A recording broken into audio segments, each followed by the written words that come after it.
রমেশের স্ত্রী স্বামীকে বাঁচানোর জন্য সেই পুকুর পাড়ে যেতে রাজি হয়। সম্ভব? চেষ্টা তো করতে হবে।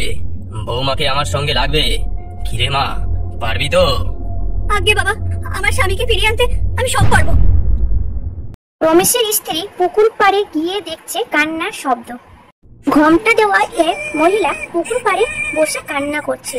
রমেশের স্ত্রী সেই মহিলার কাছে যায় আর তাকে বলে, দিদি শুনছো? কে রে? দিদি বলে ডাকে। আমি গো, এই এই পাশেই থাকি। তুমি কাঁদছো কেন? তাই দেখে তো আমি এলুম। তা কি হয়েছে গো দিদি? আমার নুপুরটা পুকুরের জলে পড়ে গেছে, খুঁজে পাচ্ছি না। খুঁজে না পেলে আমার স্বামী আমাকে বকবে। সে কি বকবে কেন?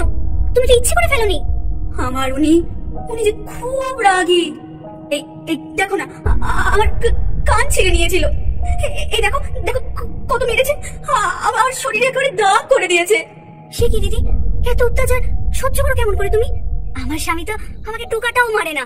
কত সোহাগ করে, কত উপহার দেয়, কোনো দিন গলা তুলে অসম্মান করে কথা বলে না। সত্যি এমন স্বামী হয়?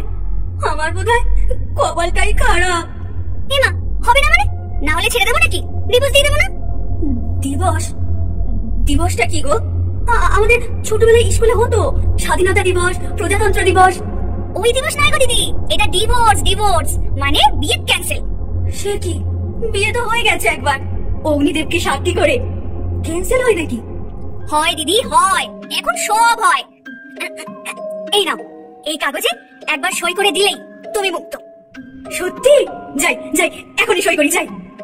দাঁড়াও ও দিদি, একজন উকিল লাগবে তো। উকিল? উকিল কই পাবো? আছে আছে, আমার এক দাদা মস্ত উকিল, তাকে সাথে করে নিয়ে যাও। ডাকো ডাকো, তাড়াতাড়ি ডাকো। দাদা, ও দাদা। এই যে এসে গেছি।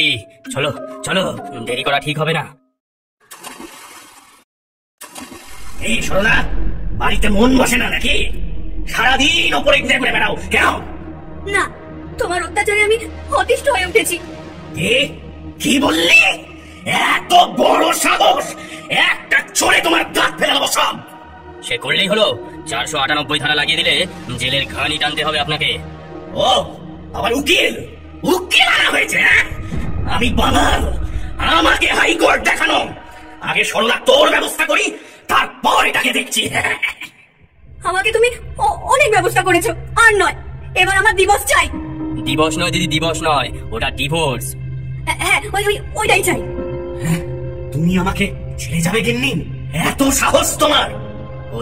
ওদের কথা কাটাকাটি চলুক, আমি যতীনকে খুঁজে দেখি এদিক ওদিক। যতীন, যতীন, তুমি কোথায়?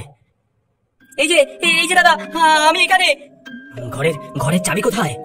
চাবি লাগবে না দাদা, আমি না খেয়ে কদিনে রোগা হয়ে গেছি, জানলার গোড়ার দিয়ে গলে চলে আসছি।